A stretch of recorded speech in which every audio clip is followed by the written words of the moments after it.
Good morning, good afternoon, good evening, everyone. This is the Teacher's Lounge. It's a podcast in English for you to practice your listening. And for you, who is a teacher, I am Renato. I am an English teacher, obviously. I work for Upside Idiomas. And I am here today with my great friend, who is also a teacher, Rodrigo Saraiva, more known as Cruan Gillen. Good Yeah. evening, good morning, everyone. Here I am. Thank you so much, man, for inviting me to have this talk. I think it's going to be really productive. And I've been a teacher too for some years. We've worked together, and that has been one of the best experiences I've ever had. And we're going to be talking a little about rapport today, right? Yeah, that's the subject of the day. That's it. That's it. So, subject of today, and we could start talking. What is it? What is rapport, or what it means? What is it in your opinion, man? And rapport is very important for sure. Very important to establish a good relationship between the student and the teacher. And it has many aspects, many sides that we can observe about the ways how to establish it and the many ways of how this is important for teachers and also for students.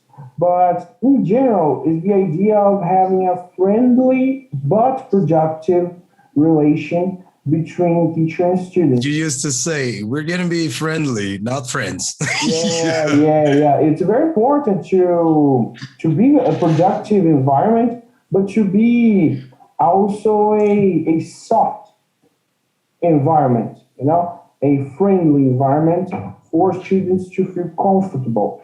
But man, how do you deal with it? I know that you are kind of a genius of this subject. You have a very extroverted personality. Genius, what a word you use, bro. Don't use this word. I don't know, man. This word can be used in many ways, and I think the way you can establish it is, if not you are genius, but it's genial. Thank you so much, man. So I believe that the main point when you're talking about establishing a rapport, it is listening. You gotta be there to listen to your student. To know what his goal or her goal really is. So once you are open to listen to this person, okay, rapport is starting to happen there. Because if you pay attention in general, people don't really listen to you. You just like speaking, you listen to the noise of the words, but you're not listening the feelings on those words.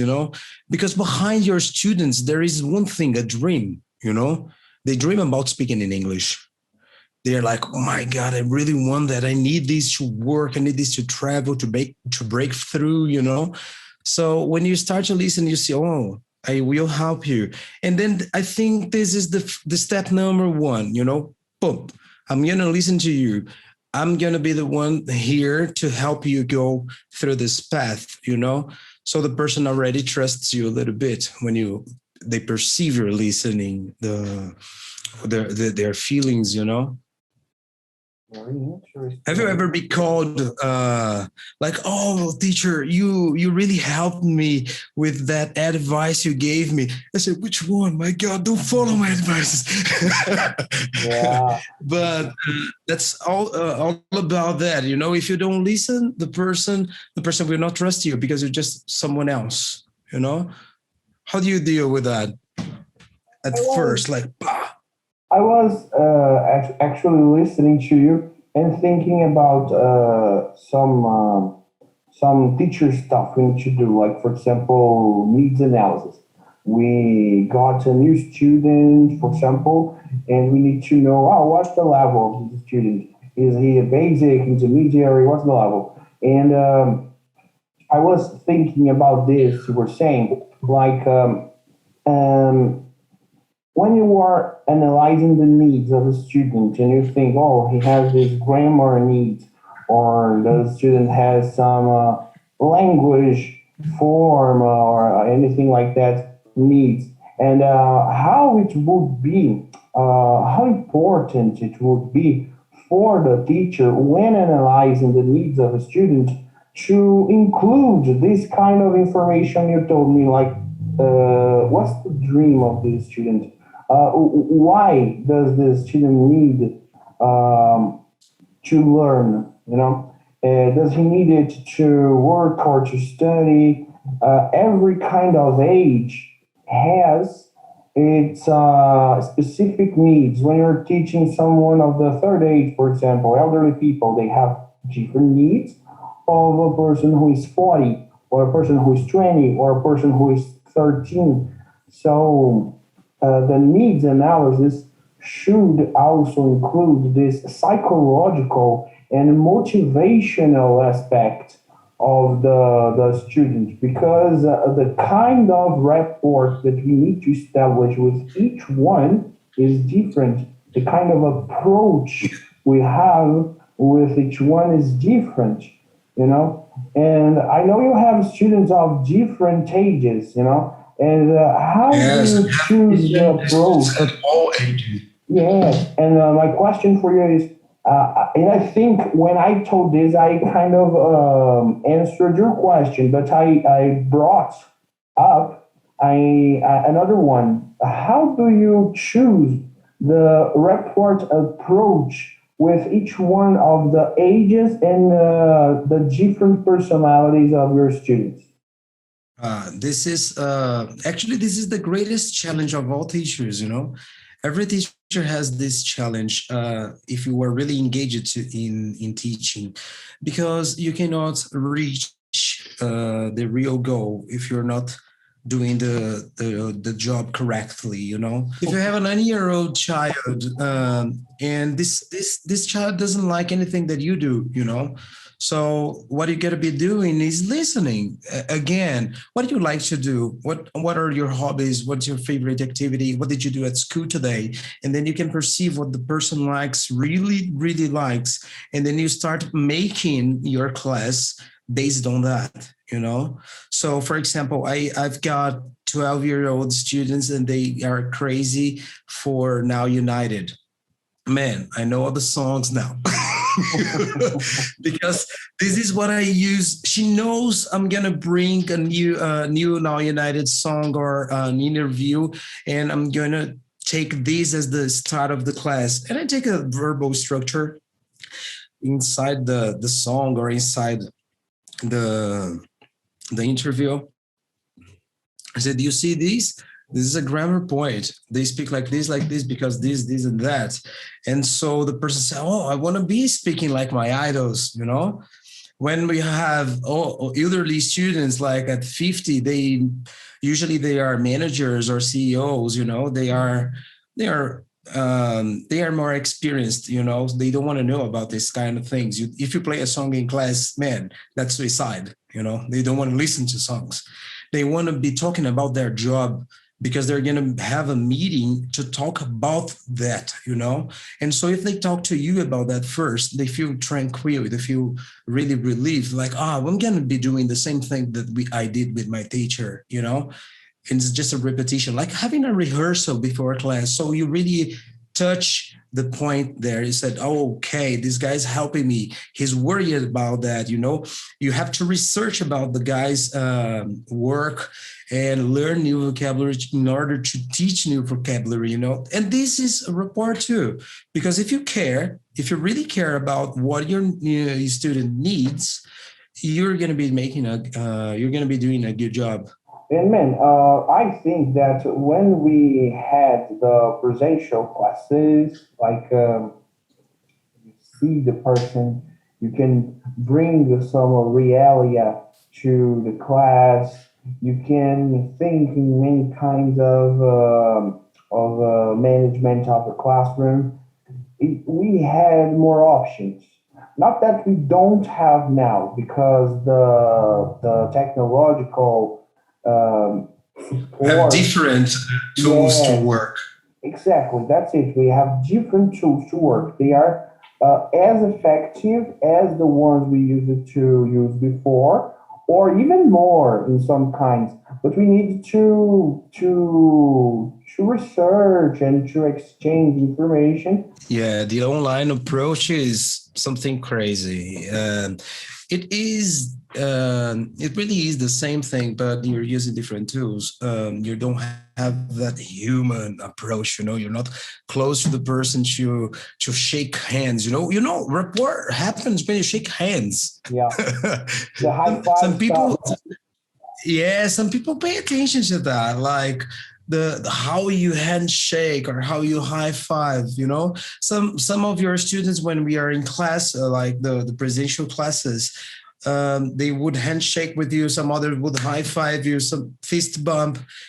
So you just do that because you're being friendly with them, and it's quite easier when you are face to face with the person. A smile is already okay, but now we're in front of the camera, and I need to perceive that, that bright in his eyes or her eyes. They're trying to learn something from you. It's okay. I'm not the person, but I'm trying to guide you inside this, this learning road. And the transition to online, I think it's something in development. We are doing that, we're still doing that, but you really need to want to do something. If you don't do because you want, you're going to fail somewhere. Yeah, I think this is the word face. We don't face people anymore because usually students like to keep the camera off. And this is a right.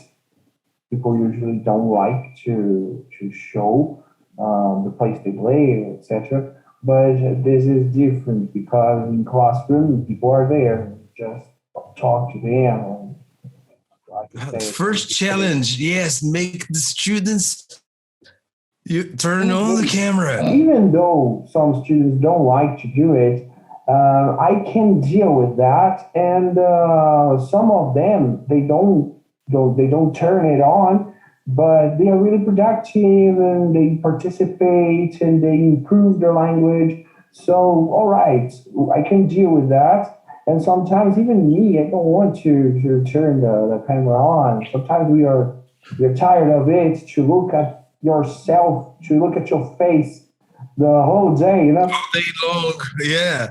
Because have your miniature there all the time looking at you and say, okay, I know I have to shave. Come on. Yeah. I think that one thing that we needed, and we still need to think is how to use the tools and how to make your class interactive, communicative, and not teacher centered. This is one thing. How many times have you talked to a new student who says, I can't? He comes to you and said, I can't speak English. I don't like it. I said, okay, but hello, good afternoon. And I said, okay, but I don't like English. I can't speak English. I can understand. For me, I will stop. But we haven't started. And I really like when the students do this, like, boom, Mhm. really? That's mind blowing. Just like, oh my God. So it's not because God wants? No, no, no. There is a rule. So I think the key is no matter how old your student is, but you're going to be changing activities just like you do with the kids. This works, man.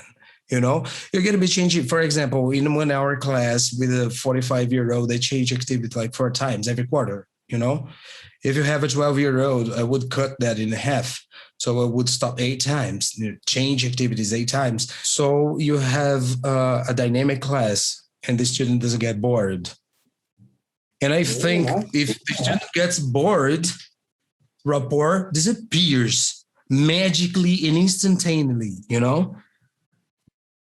That's right. And maybe the idea is putting some keywords for what you said would be test and guide, elicit from the student, Like he gives the material you're going to work with, and then you are going to guide the guy Yeah. through what he proposed for you. Like, oh, I need that. Okay, so take my hand and let's go. You know? I had an experience this week. This week I was talking to one of my students, like a 34-year-old man, and very well succeeded, in his career, speaks very well. He has, he's a very good B1, very good B1 close or a B2, not a B2 yet because he needs some grammar points. And we were talking about used to, you know. And then I was guiding him into a conversation to talk about his childhood. He bought into the concept. So we started talking about that. And then we started, in the childhood, and then we arrived in present times. And so he made that very common mistake. I used to, like in the present, I Mhm. said, no, no, no. You should speak with the verb to be like, I'm used to working. And he was reluctant, no, it's not that. And I said, okay, come here.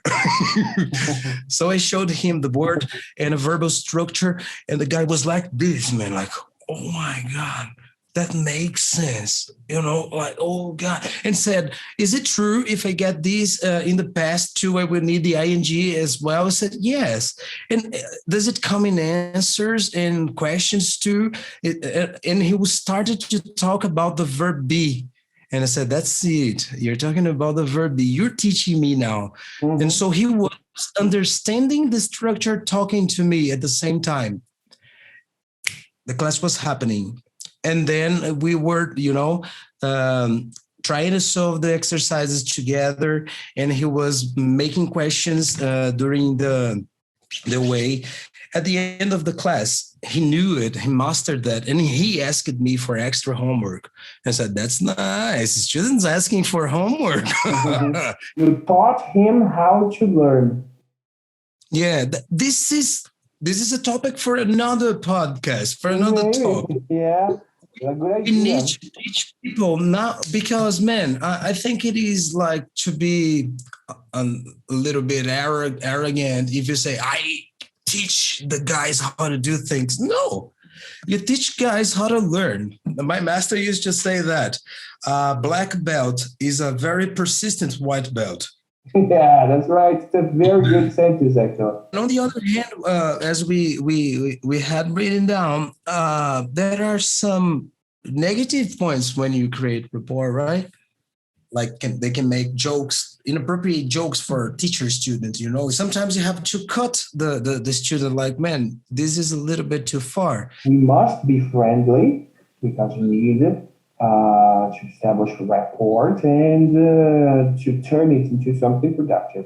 On the other hand, we mustn't be friends because we may lose the track and students may sometimes be over relaxed. For example, a situation, thank God it didn't happen to me, but happened to a fellow teacher who is very nice. A student in a face-to-face class stood up, went to the board, and draw a Nazi symbol. He just said, "Please, man, sit, and we're going to talk." And then he erased the symbol, of course, and explained what that means. Please don't do it again. That's it. This is so you needed to teach him some history instead of English that day. Yeah, because language teaching is also and is unavoidably uh, teaching culture too, and teaching also tolerance because you're going to find different people, different accents. Especially in English schools. You can see for the English materials, there are Japanese, Indians, there are Mexicans, all all nationalities inside one conversation, and with the listenings as well. They vary in this pronunciation style, like the accent, the different accents, and people speaking English. We are actually coming to the end of this first episode, which was really, really, really interesting and rich. Yeah, we're gonna we can master that. There are many things to be talking about. I don't want just to talk about the topic. I want to go further. That would be really cool to go further on that. For sure. And we are also bringing new people to talk to us, other teachers. I think this is it, the Teachers Lounge. It's going to be a good experience. I believe this is going to be something very positive. And actually, this will be interesting for other teachers too. We should do something next time more centered to students. Yeah, for sure. We are going to do it, but this one is teacher stuff, Teachers Lounge. We have this right. Yeah, teachers rule, bro, and English teachers rule more. Man, all the teachers have this responsibility to engage students, but when it comes to English, maybe because I have lived this like for a long time, but it is really a responsibility, because we've seen many people discouraged to study in English because of bad experiences they had. So as an English teacher, I know that we have this for us, and we have to teach this to other guys too. History, mathematics, everybody. Thank you very, very, very much. It was a great experience. I thank the people who were listening to us. Greet everyone. And good morning, good afternoon, good night this time. Good night this time. Yeah. Thank you so very much, everybody, for listening to us. We're going to be back with some more stuff, hopefully.